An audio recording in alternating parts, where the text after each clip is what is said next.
नमस्कार मित्रांनो, स्वागत आहे तुमचं MPSC सक्सेस स्पॉट या आपल्या शैक्षणिक यूट्यूब चॅनलमध्ये. मित्रांनो, आज आपण पाहणार आहोत पार्ट 2. तर मित्रांनो, पंचायत राज या विषयावरील भाग 2 आज आपण पाहणार आहोत. मित्रांनो, पंचायत राज म्हणजेच इंडियन पॉलिटी या विषयावरील अतिशय महत्त्वाचे प्रश्न आपण पाहत आहोत. मित्रांनो, पंचायत राजची सिरीज आपण ही चालू केलेली आहे. तर मित्रांनो, काल आपण भाग 1 अपलोड केलेला आहे, तर आज आपण पाहणार आहोत.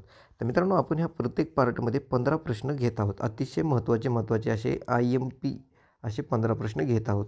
मित्रांनो, हे 15 प्रश्न तुम्हाला TCS आणि IBPS पॅटर्ननुसार आपण इथे घेतलेले आहेत. तसेच मित्रांनो, हे प्रश्न तुम्हाला MPSC 2024साठी सुद्धा अत्यंत महत्त्वाचे ठरणार आहेत.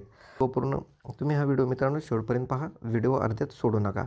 मित्रांनो, या व्हिडिओचा फायदा तुम्हाला येणाऱ्या सर्व सरळ सेवेच्या परीक्षेसाठी होणार आहे.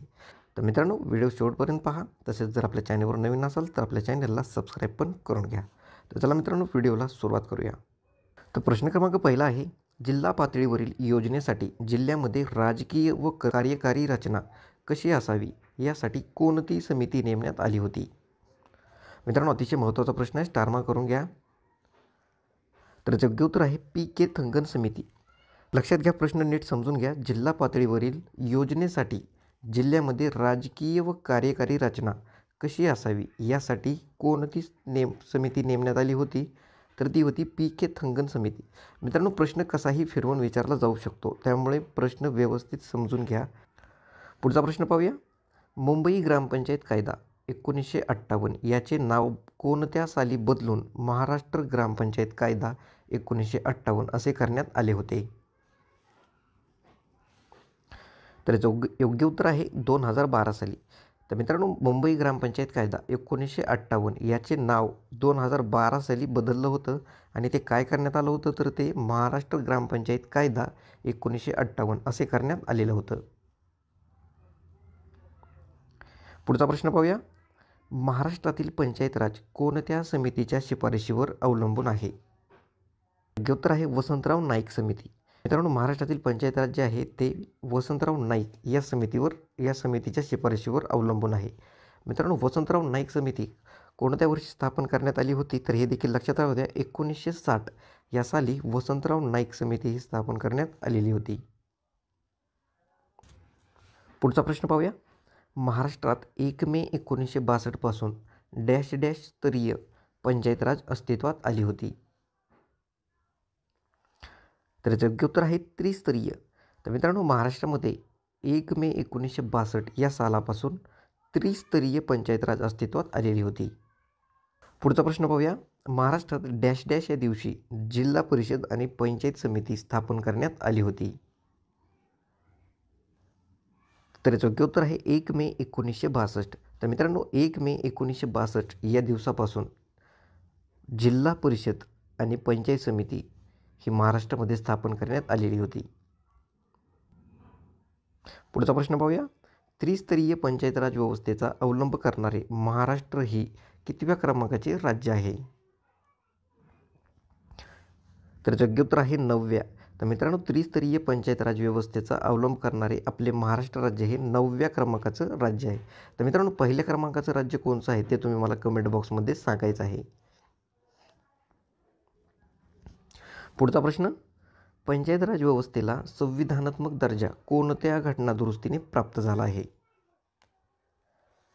मित्रांनो, अतिशय महत्त्वाचा प्रश्न आहे. प्रत्येक परीक्षेमध्ये हा प्रश्न विचारला जातोच. पोलीस भरतीमध्ये सुद्धा हा प्रश्न विचारला गेलेला होता. तर योग्य उत्तर आहे 73वी घटनादुरुस्ती. तर मित्रांनो, पंचायत राज व्यवस्थेला संविधानात्मक दर्जा हा 73व्या घटनादुरुस्तीने प्राप्त झालेला आहे. पुढचा प्रश्न पाहूया. पंचायतीचा समावेश संविधानात कोणत्या घटनादुरुस्तीत संविधान विधेयक मांडण्यात आले? तर योग्य उत्तर आहे 72वी घटनादुरुस्ती.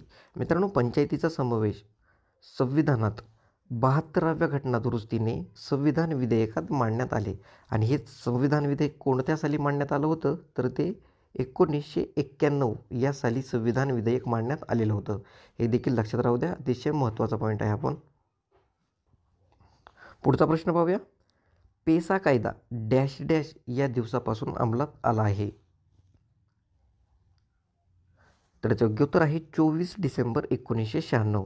तर मित्रांनो, 24 डिसेंबर 1996 या दिवसापासून पेसा कायदा हा अंमलात आलेला आहे? पुढचा प्रश्न पाहूया. राज्यपाल वित्त आयोगाचा अहवाल डॅश डॅश या मंडळासमोर मांडतात. तर याचं योग्य उत्तर आहे राज्य विधानमंडळ. तर मित्रांनो, राज्यपाल वित्त आयोगाचा अहवाल राज्य विधानमंडळासमोर मांडत असतात. पुढचा प्रश्न पाहूया. महाराष्ट्रात कोणत्या दिवसापासून त्रिस्तरीय पंचायत राज अस्तित्वात आली? तर याचं योग्य उत्तर आहे 1 मे 1962. तर मित्रांनो, मगाच आपण पाहिलं 1 मे 1962 या दिवसापासून महाराष्ट्रामध्ये त्रिस्तरीय पंचायत राज अस्तित्वात आली होती. तर पुढचा प्रश्न पाहूया. प्राचार्य पी.बी. पाटील समितीची स्थापना कोणत्या वर्षी झाली होती? तर याचं उत्तर आहे 1984. तर मित्रांनो, 1984 या साली पी.बी. पाटील या समितीची स्थापना करण्यात आलेली होती. पुढचा प्रश्न पाहूया. मुंबई ग्रामपंचायत कायदा 1958 याचे नाव 2012 या साली बदलून काय करण्यात आले होते? तर याचं योग्य उत्तर आहे महाराष्ट्र ग्रामपंचायत कायदा 1958. मित्रांनो, लक्षात घ्या, मगाशीच आपण यावर प्रश्न पाहिला होता. प्रश्न आयोग कसाही फिरवून विचारलं जाऊ शकतं, त्यामुळे आपण हा प्रश्न इथे थोडासा फिरवून विचारला गेलेला आहे. त्यामुळे मित्रांनो, आपण हा प्रश्न इथे थोडा फिरवून घेतलेला आहे. तर प्रश्न नीट वाचा. मुंबई ग्रामपंचायत कायदा 1958 याचे नाव बदलले 2012 साली आणि त्याचं नाव काय ठेवलं तर महाराष्ट्र ग्रामपंचायत कायदा 1958 असं ठेवलं होतं. पुढचा प्रश्न पाहूया. अतिशय महत्त्वाचा प्रश्न आहे मित्रांनो. पेसा कायद्याच्या तरतुदी किती राज्यामध्ये लागू आहेत? तर उत्तर आहे 10. तर मित्रांनो, 10 राज्यामध्ये पेसा कायद्याच्या तरतुदी लागू आहेत. तर मित्रांनो, ते 10 राज्य कोणते कोणते आहेत हे तुम्हाला माहीत पाहिजे. माहीत नसतील मित्रांनो, तो लिहून घ्या. पहिलं आहे आंध्र प्रदेश, दुसरं तेलंगणा, 3 गुजरात, 4 छत्तीसगड, 5 मध्य प्रदेश, 6 झारखंड, 7 हिमाचल प्रदेश, 8 महाराष्ट्र, 9 राजस्थान आणि 10 ओरिसा. तर मित्रांनो, या 10 राज्यामध्ये पेसा कायद्याच्या तरतुदी लागू आहेत. तर मित्रांनो, पुढचा आणि शेवटचा प्रश्न. ल ना बोंगीरवार समिती कोणत्या वर्षी स्थापन केली होती? तर योग्य उत्तर आहे 1970. तर मित्रांनो, 1970 या वर्षी ल ना बोंगीरवार ही समिती स्थापन करण्यात आलेली होती. तर मित्रांनो, हे होते आजचे आपले 15 प्रश्न. अतिशय महत्त्वाचे 15 प्रश्न आपण इथे घेतलेले आहेत. प्रत्येक परीक्षेमध्ये पंचायत राजवर कमीत किमान 1 ते 2 प्रश्न हमखास विचारले जातात. आणि मित्रांनो, आपलं मेरिट देखील 1 ते 2 प्रश्नावरूनच राहिलंच जातं.